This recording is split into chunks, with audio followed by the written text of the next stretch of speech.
and welcome back. This is Next Big Thing Sports, and today we're going over the loaded slate that we have in college football week 7. There are tremendous amounts of good games this weekend. We have top 10 matchups. We have playoff implications on the line, and that starts tonight. And you might be thinking, well, who's playing tonight? And I'm going to tell you who's playing tonight. That's USF and North Texas.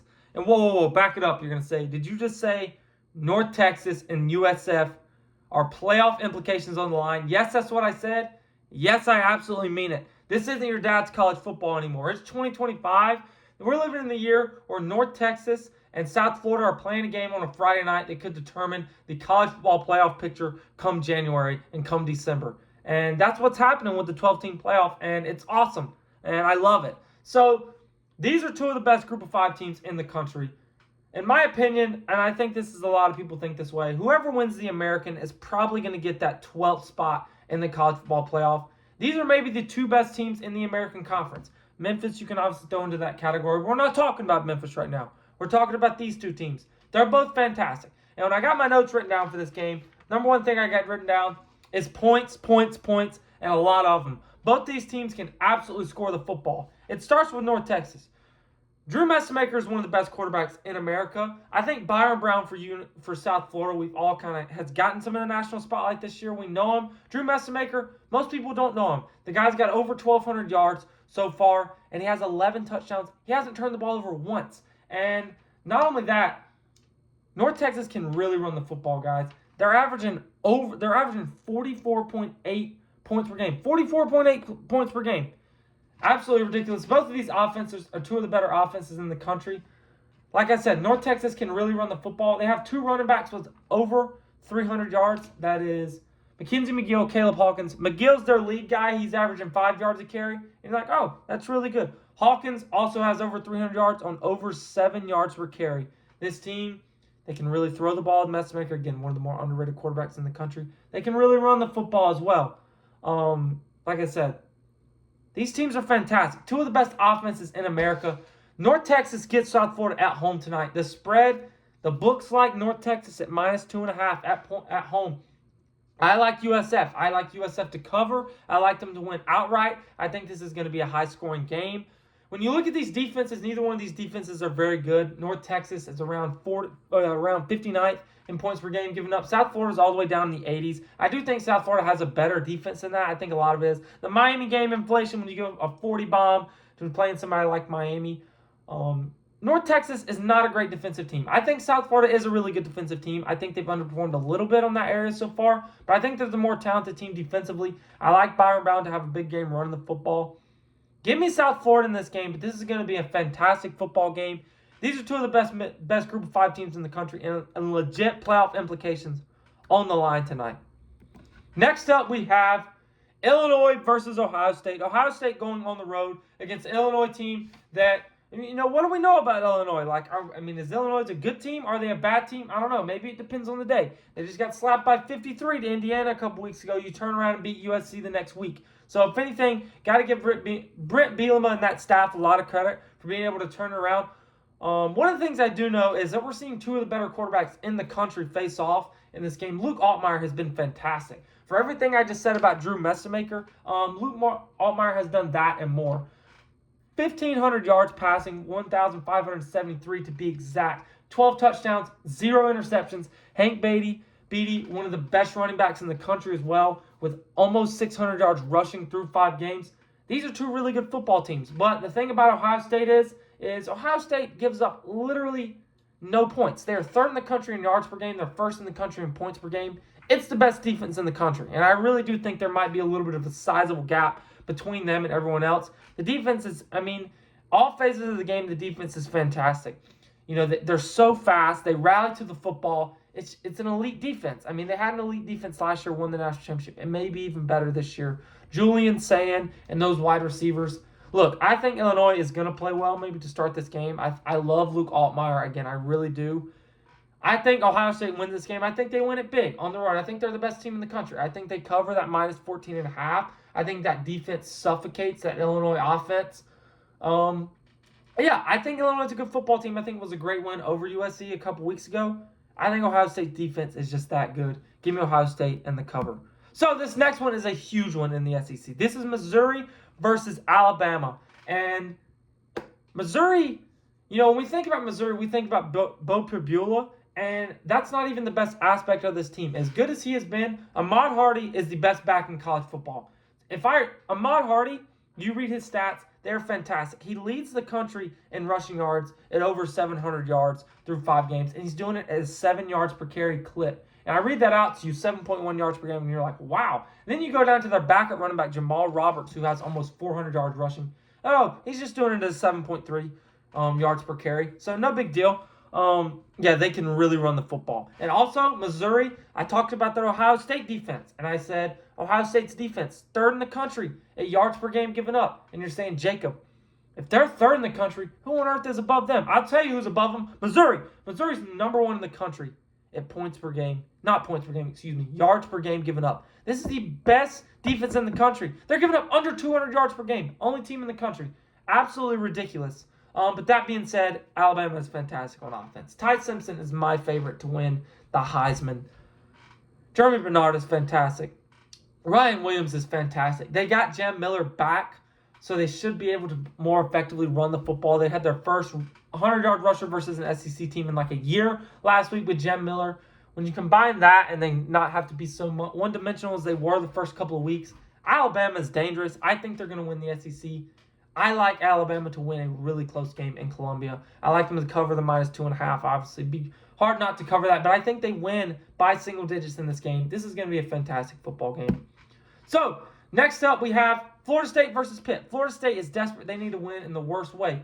Pitt also needs to win in this game. It's at Florida State. It's in Tallahassee. One of the things I have written down on my notes for this game is I have Mason Hineshed. Stud. He's the true freshman quarterback for Pitt. Made his first career start last week, and he was fantastic. 4 touchdowns, no interceptions. Tommy Castellanos has struggled a little bit in his last 2 starts after the great start to the season. The Florida State defense that has looked vulnerable, but that being said, it's a Pitt defense that is not very good. It's a Pitt offense that is pretty good, and I like them to be able to score some points, but Florida State's going to be too much for them in Tallahassee. Give me Florida State to win this game. Give me Florida State to cover. And a big bounce-back game. A win that they need. Florida State's going to have a big game. I like for them to get into the 40s scoring this game. I think they cover, and I think they win the game at home. Next up, we got Oregon versus Indiana in a game at Austin Stadium. A game that's going to be a 12:30 local time kick out in Oregon, 3:30 Eastern where I'm at. So, and this is fantastic, man. This is 2 of the best quarterbacks in the country. I went on record in saying Fernando Mendoza was the best quarterback in the transfer portal. Over the offseason, I said this. I kind of do take back that statement. I would give John Mateer just a slight edge on him. Fernando Mendoza is fantastic. Could potentially be the first quarterback off the board in the draft. These might be the first and second quarterbacks off the board in the NFL draft. Like, there's going to be tons of NFL scouts at this game. And then let's look into the stats. I started looking into some of the stats for these teams. And again, the game's not played on paper, but any stat you look at for these 2 teams, it just absolutely popped off the page. And what I thought was really cool is every time I looked at a stat for Oregon, I looked at them first, and then I would go look at that same stat for Indiana, and Indiana would say, anything you can do, I can do better. And they're both top 10 in points per game on offense. They're both fantastic in rushing the football. Indiana's number 6, Oregon's number 12. They both are tied for 3rd in points per game given up. They both give up 12 points per game, which is absolutely ridiculous. Neither one of these teams have, if you take away the Penn State game for Oregon, and then you take away the Illinois game for Indiana, neither one of these teams have a great strength of schedule. I know that Indiana also beat Iowa on the road, which is a really good win, by the way, and a really underrated win. These are 2 fantastic teams. I think these are probably 2 college football playoff teams. And again, you look at all the stats, Indiana actually cleared Oregon a little bit in most every stat. But again, the game's not played on paper. It's played on the field, luckily for Oregon. And I think Oregon just has some dudes on defense, man. And that's really what it comes down to for me. Uliungalele, you got Tuatoi, you got Nasir Wright. Those dudes are going to really get after Mendoza. I watched them play against Penn State, and I've watched them play a couple other times this year. Their whole defense plays like their hair is on fire, man. Like, it's stuff that just doesn't show up in the stat book. Gang tackling, flying to the football. These dudes just play hard, man. And at home, that's a really extremely tough place to play. I like Oregon to win. I like Indiana to cover. Give me Oregon to win by a touchdown. And this is going to be a fantastic football game. Next, Oklahoma versus Texas is the Red River rivalry. And before we get into this one, I do just want to say, guys, I've been posting all my content on TikTok. I'm moving over to YouTube to try my luck on that. But if you want to go check out my TikTok content, it's on there under the same username. But I say all that to say it's my first YouTube post in a while, so it's kind of like a new channel in a way. Subscribe to the channel. It'll really help me out for continuous college football content throughout the rest of the season. So now back to the video. Oklahoma versus Texas. John Mateer is expected to play in this football game. That is massive for Oklahoma. The big thing about this game, Oklahoma leads the country in sacks per game. They're loaded. Jaden Jackson, Taylor Wynn, Mason Thomas. The list goes on and on and on of guys on that defensive line. They have like 10 guys that have recorded a sack this year. They average 5 sacks a game. Texas just gave up 6 sacks to Florida last week. Granted, that's a Florida team that is a really, really good defensive line, and we're going to talk about them later in the Texas A&M game. Back to this one. I wanted to pick Texas in this game because I think Texas is desperate. But Texas's worst unit is their offensive line, and I don't think it's by a particularly close margin. Oklahoma's best unit is their defensive line, and I don't think it's by a particularly close margin. I wanted to pick Texas in this game. I think they're going to play well. I think the Oklahoma defensive line is going to be too much. I trust that if John Mateer is playing, that he is healthy. I worry about Oklahoma being able to run the football, especially if Mateer isn't fully healthy with that hand. But I like Oklahoma in this game. I think that defensive line is going to dominate. I don't trust Arch at all. I think he holds on to the ball too much. The offensive line is not good. They went out and did nothing in the portal on the offensive line, a unit that was great last year and lost almost all those guys. I just assumed that Sark must have liked what he had on the offensive line, must have liked what he saw in practice, hasn't translated to the field. Give me Oklahoma to win, obviously to cover because Texas is favored to win. I like Oklahoma in this game, man. Next game, we got Texas A&M versus Florida. Texas A&M has been a weird team so far this season. First few games of the season, the defense didn't look good at all. We're worried about it, but the offense was absolutely guns a-blazing, was fantastic. And then you go to the game against Auburn. The offense wasn't all that great, but the defense was dominant. Then the last game was the closest they've played to a complete game all season. The defense has been fantastic the past 2 weeks with wins over Auburn and Mississippi State. And the offense, man, Marcel Reed, the only complaint about him is he's not efficient enough. Other than that, oh my gosh, he's so fun to watch play football. One of my favorite players in the country. Mario Craver, KC Concepcion. Really don't need to talk about them. You guys know them. You know how great they are. 9 total touchdowns. Almost 1,000 total yards already. Those dudes are fantastic. But here's the thing with Florida. Florida's a really good football team. Florida, imagine that. They finally ran the football last week. And look what that got them. That got them a convincing win against Texas. That game was not as close as the scoreboard showed. Jaden Ball had more carries last week than he had against Miami and LSU combined.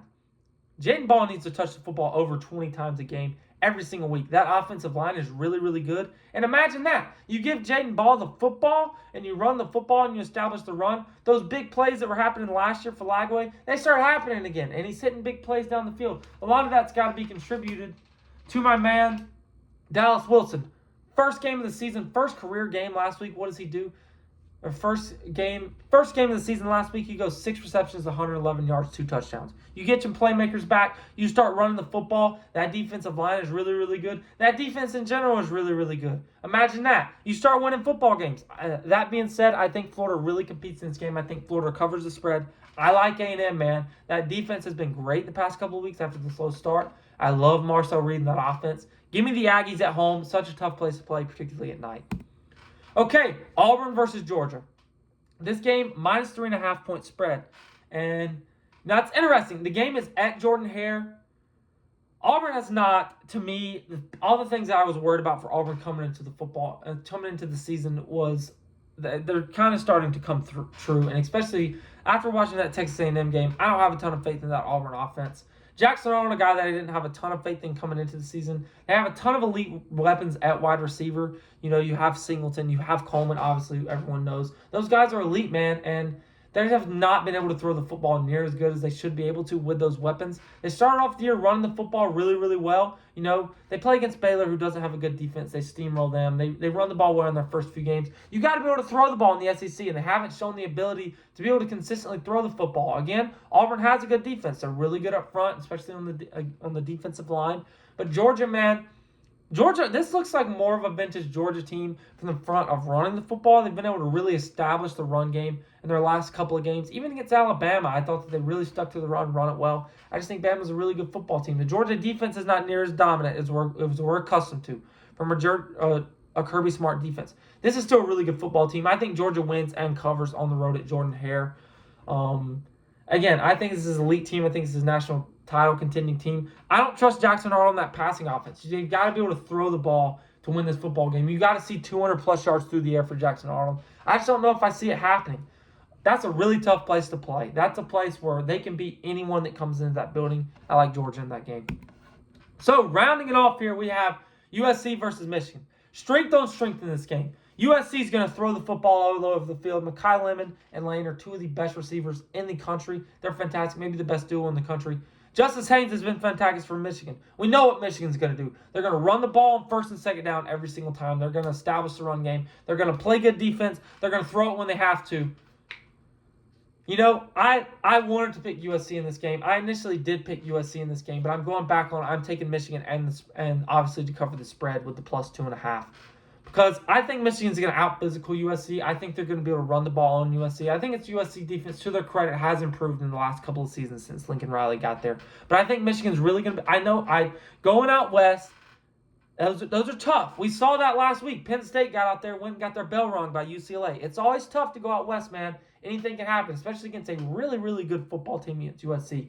These are two desperate teams. The loser of this game probably isn't going to make the college football playoff. The winner of this game, you up your chances tremendously, and I mean tremendously, to go be able to continue your season deep into December and early into January in the college football playoff.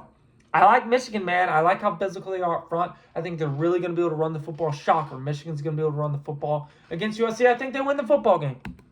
So, LSU versus South Carolina. I put this game on here as a featured matchup. Not going to spend a lot of time on this, and that main reason being South Carolina's not going to be able to block LSU. I think that, there's a lot on this game from what happened last year. Also, this is two desperate teams playing against each other. Playoff hopes on the line for both. And I think South Carolina's season officially ends playoff-wise this week as they take their third loss. I think LSU beats them. I think they cover. I think that South Carolina's going to have no chance to block that defensive line. It's units that's really struggled. I think Sellers is going to make some plays because even if you get Sellers running for his life, he's still going to make a few great plays. But I think LSU wins the football game. I think the offense gets a little bit more back on track. But LSU has got to be able to run the football. They have shown zero ability, and I mean zero ability, to run the football. They've got to be able to run the ball, man. But still, give me LSU, that defensive line, to win. A more of a low-scoring-ish game, but I think South Carolina's really going to struggle to score on that defensive line with an offensive line that has looked feeble, man, at best. So, Utah versus Arizona State. This is a really good game. This is a big spread here. If you've watched any Arizona State football this year, you know they live in the heart attack games. What I mean by that is they love a good one-scoring game. They love a good thriller. I think this game could be more of the same. I do think Utah wins the football game. I don't think they cover. I think it's a one-score game. Utah's a tough place to go play. Another team is playing. These teams are kind of playing for their playoff lives as well. And the Big 12, 2 losses probably isn't going to get it done. So both of these, to which Arizona State is undefeated in the Big 12. So a loss hurts Utah a lot more. I think Utah gets the win. I still think Utah is great. I just think that Texas Tech lost a couple weeks ago. I think Texas Tech is that good. We're not talking about Texas Tech right now, but they are fantastic. Utah is still really good on defense. Devin Pierce, fantastic. Give me Utah to get a one-score win. Some other notable games to round it off here. And I told you, man, we talked about all these games, and we still have some really good games on the slate here in front of you. Rutgers at Washington. I think that game is tonight, actually. Rutgers going into Washington. Rutgers is really good on offense. The defense is really bad. Give me DeMond Williams of Washington to get that win tonight at home. I'm going to kind of speed run through these. UCLA at Michigan State. Can UCLA pull off another big win this week? I don't think so. Give me Aiden Childs at Michigan State. I think UCLA will put up some points again this week on Michigan State defense. It's not that great. Give me Aiden Childs at Michigan State to get it done. Iowa State at Colorado. Colorado needs a win in the worst way. I don't think they get it done at home versus Iowa State. I think Iowa State also needs a big win this week, a little bounce-back win after the loss to Cincinnati. Give me Rocco Beck, that defense, to get a win this week. Nebraska at Maryland. Maryland has been sneaky good. Got the true freshman quarterback. He's been fantastic. Bryson Washington. They should have won the game versus Washington last week. They choked it. I think Nebraska gets this win at Maryland. Dylan Rail and that offense, that's a really good football team. TCU at Kansas State. TCU wins. I think this is a high-scoring game, gets into the 30s. I like the TCU offense a little more. Josh Hoover's fantastic. Arkansas at Tennessee. The Sam Pittman era is officially over. I think Tennessee wins in a bloodbath in this game. Iowa at Wisconsin. I like Iowa to win. Wisconsin, man, Danny O'Neal is playing his heart out. Wisconsin's just not good on offense, man. And the Luke Fickell era could quickly be coming to an end in Madison. I think Iowa goes in there and gets a win. Kansas at Texas Tech. This could be a sneaky good game. But I'm telling you, man, like you look at this game and you're going to say, oh, there's going to be points in this game. But, man, that Texas Tech defense is elite. That defensive line is one of the best in the country. I think Jalen Daniels will make some plays. But Texas Tech, who also has the number 1 scoring offense in the country, I think they beat Kansas, and I think they beat them pretty handedly. BYU and Arizona, I think this could be a close game. I think BYU gets it done in a tough environment on the road. Even though I love Noah Fafita as much as anyone, BYU and that good defense goes and gets it done. Shout out Bear Bachmeyer. UCF at Cincinnati. UCF is not a very good football team. Scott Frost in year 1, maybe he can get that program back on track. Cincinnati is a good football team, particularly on the offensive side. I love Sorsby, one of the more underrated players, quarterbacks in the country. That offense can flat out score. Shout out to Coach Satterfield for getting that program rolling. A team that could really make some noise in the Big 12. Huge win versus Iowa State last week. Okay, so that wraps us up for Week 7 preview and predictions. I tried to kind of speed run through this. I know you guys in your attention span tried to make it quick. But that's it, man. And this is a loaded Week 7 slate. Again, like I said, if you enjoyed this video, there's more college football content going to be coming out hopefully really, really soon. So hit that subscribe button. It really helps me out. And like I said, man, it's the best time of the year. This is one of the best slates of the season. Sit back, enjoy it, eat some good food, watch some good football. There's some MLB playoffs on. Might have to make a video about that soon. Also some MLB content coming out soon. It's one of the best times of the year. Sit back and enjoy it. And I'll see you next video.